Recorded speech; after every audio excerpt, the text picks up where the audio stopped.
വ്യോമപാത തുറന്നതിന് ശേഷം ബഹ്റൈൻ വിമാനത്താവളത്തിൽ നിന്ന് ആദ്യ വിമാനം പറന്നുയർന്നു. നീണ്ട ഇടവേളയ്ക്ക് ശേഷം ആദ്യ വിമാനം പറന്നുയരുന്നതിൻ്റെയും പ്രവർത്തനങ്ങൾ സാധാരണ നിലയിലേക്ക് മാറ്റുന്നതിൻ്റെയും നടപടിക്രമങ്ങൾ വിലയിരുത്താൻ ഗതാഗത വാർത്താവിനിമയ മന്ത്രിയും എത്തിച്ചേർന്നു.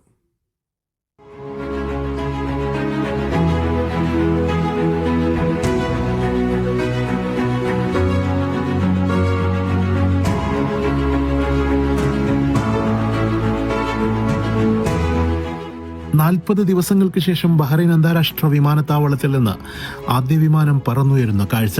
ആ കാഴ്ചക്ക് സാക്ഷ്യം വഹിക്കാനാണ് ഗതാഗത വാർത്താവിനിമയ മന്ത്രി doctor Sheikh Abdullah bin Ahmed Al Khalifa എത്തിയത്. ഇറാൻ ആക്രമണങ്ങളെ തുടർന്ന് മേഖലയിലുണ്ടായ യുദ്ധസമാന സാഹചര്യത്തിൽ അടച്ചിട്ട ബഹ്റൈൻ വ്യോമപാത തുറന്നതോടെ വിമാനത്താവളത്തിന്റെ പ്രവർത്തനങ്ങൾ ഘട്ടം ഘട്ടമായി സാധാരണ നിലയിലേക്ക് മാറ്റാനുള്ള ശ്രമങ്ങൾ ഊർജിതമായി നടക്കുകയാണ്. പ്രവർത്തനങ്ങൾ നേരിട്ട് കണ്ടു വിലയിരുത്താനാണ് ഗതാഗത വാർത്താവിനിമയ മന്ത്രി ബഹ്റൈൻ അന്താരാഷ്ട്ര വിമാനത്താവളത്തിലെത്തിയത്. ആദ്യ വിമാനം പറന്നുയർന്നതും വിമാന സർവീസുകൾ സാധാരണ നിലയിലേക്ക് മാറുന്നതും വ്യോമയാന മേഖലയിൽ പ്രവർത്തിക്കുന്ന ടീം ബഹ്റൈന്റെ കൂട്ടായ പരിശ്രമങ്ങൾ കാരണമാണെന്ന് മന്ത്രി പറഞ്ഞു.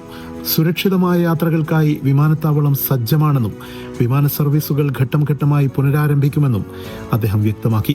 വിമാനത്താവളത്തിന്റെ പ്രവർത്തനങ്ങൾ കാര്യക്ഷമമായി ഏകോപിപ്പിച്ച സുരക്ഷാ ഉദ്യോഗസ്ഥരെയും ജീവനക്കാരെയും മന്ത്രി അഭിനന്ദിച്ചു.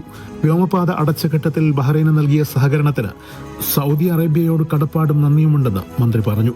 അന്താരാഷ്ട്ര നിലവാരത്തിലുള്ള സുരക്ഷ ഉറപ്പുവരുത്തിയായിരിക്കും വിമാന ഗതാഗതം പൂർണ്ണമായി പുനഃസ്ഥാപിക്കുകയെന്നും മന്ത്രി കൂട്ടിച്ചേർത്തു. Siraj Pallikkara, media 1, Bahrain.